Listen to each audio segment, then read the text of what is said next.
Akkam jirtu kabajamtoota hordoftoota jaalal dhugaa.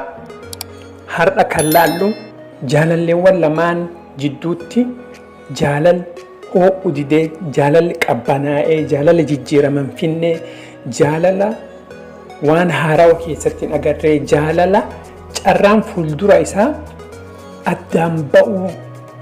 addaan ba'iinsaaf deemu mallattoowwan mul'isan kan akkamiiti kan jedhu wajjin laallaa jechuudha. Garuu namoota chaanalii kanaaf haarawaa taatan sabiskiraayib gochuun dagatinaa.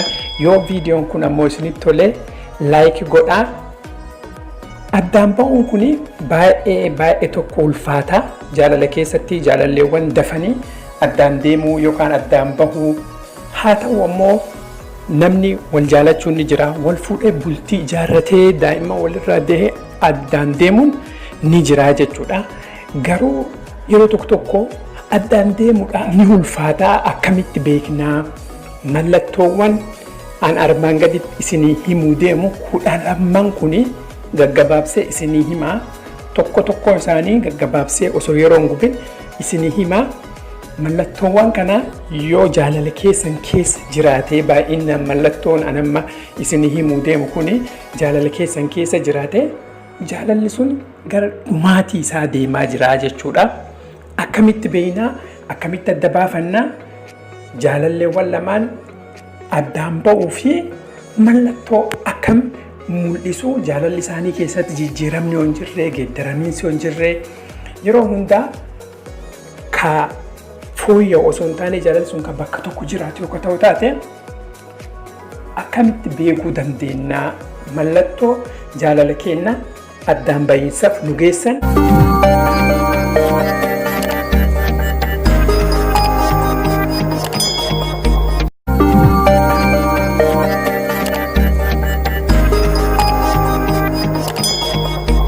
Tokkoffaa jaalalleewwan lamaan yookaan bultii keessatti illee ijaarratanii haa ta'u, jaalalli isaanii dhumuu kan mul'isu yeroo hunda waan tare irratti gammadanii yookaan ammoo duraan akkas turree meemorii isaanii yookaan ammoo yaadannoo isaanii ka duraan taree malee ka ammaa kana keessa wanni haarofni hin jiru jechuudha.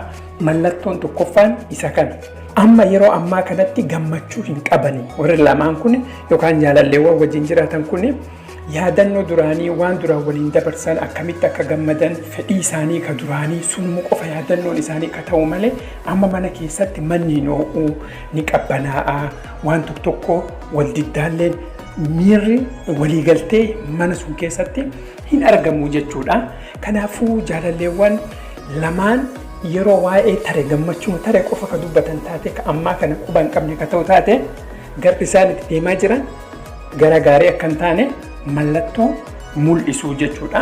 Lammaffaa jaalalli jaraa kun jaalala gammachuu osoo hin taane jaalala gaddaati jechuudha. Gammachuu irraa gadda yookaan ammoo wal gaddisiisuu, waan bada walirra godhuu, waliin hafsisuu akka hin taane keessa wal godhu jechuudha. Jaalalli isaanii kan irratti xiyyeeffatu malee waa'ee gammachuu ammaa hin qabanii jechuudha. Ka durattiiti walitti hidhata. Wanni kun 12 walitti hidhata. Garuu jaalalli isaanii keessatti dhukkubbii amma deemaa jirtu kantu gammachuu isaan irraa fuudhaa jechuudha. Kanaafuu jaalalli isaanii yeroo ammaa kana keessa gammachuun hin dhabamaa jechuudha. Kanaafuu waan kanaan dura ta'e qofa yaadataniiti waliin jiraachuu filatan malee gammachuun amma keessaa haqamtee jirti. Sadaffaan yeroo hundaa jireenya isaanii keessatti namni tokko ni jijjiirama. Inni jijjiirama fidaa laata. Waan kaleessa dalage, waan kaleessa dogongora hojjete irra jijjiirama fidaa laata jedhee akkasitti namni tokko waan gaarii jaalallee biraa irraa eegaa jechuudha. Akka jijjiiramni hin dhufne yeroo hunda osuma eeguu wanni tokko hin jijjiiramuuf jechuudha. Haala kanaan jaalalli isaanii dadhabaa, qancaraa, qucuucaa deemaa jechuudha. Jijjiiramni yoomiyyuu hin dhufu jechuudha.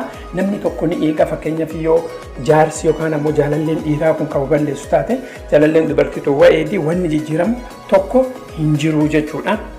Arfaffaa kunis ka durattiitiin wal qabtaa namni sunillee ni jijjiirama jedhee nama kana eegaa jechuudha. Kanaafuu warra kun lamaan wal jala muranii jiranii jechuudha. Inni kaan isa jijjiiramedha egaa isiin kaan kana jijjiiramedha egaa garuu osuma jedhanu yeroon harkaa deemti jaalalli kun gara dhumiinsaa tarkaanfachaa akka jiru nu mul'isaa jechuudha.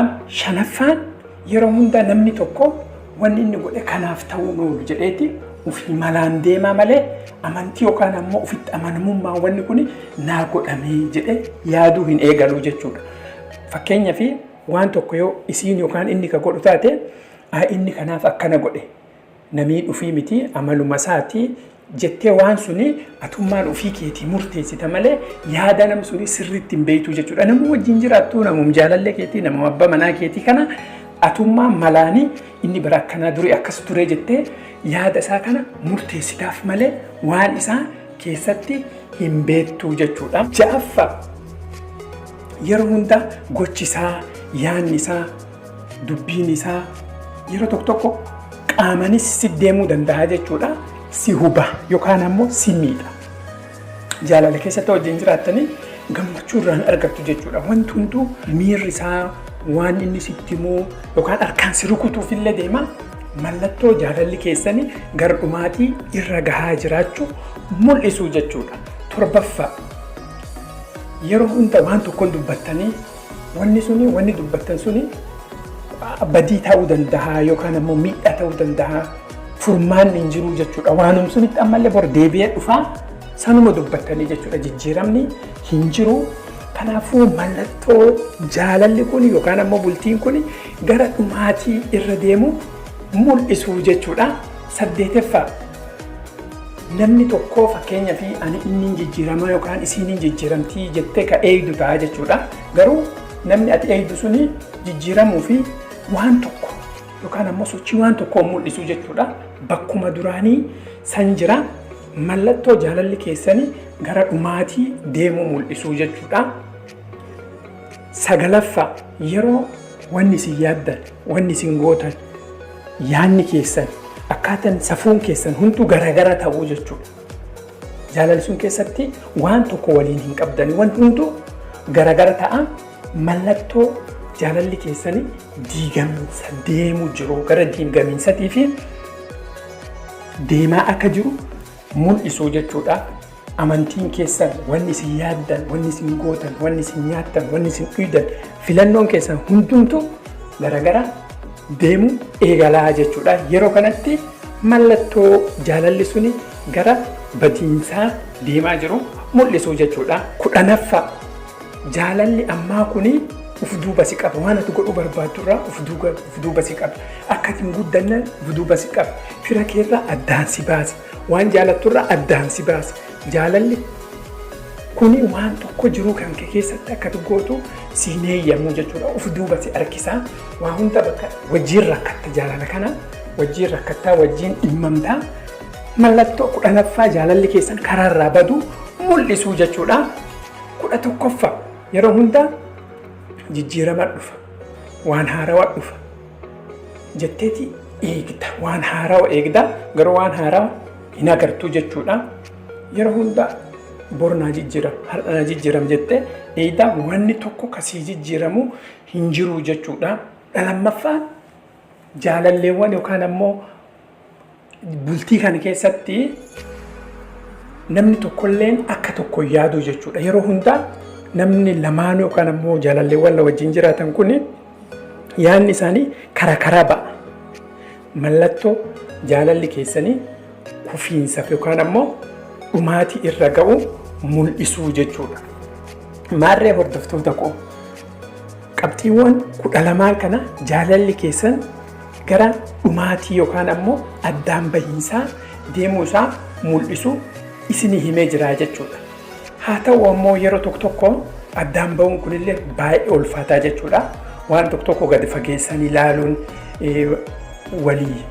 wal carraaqsuun yookaan ammoo haga danda'anii wal yaaluun gaariidha jechuudha.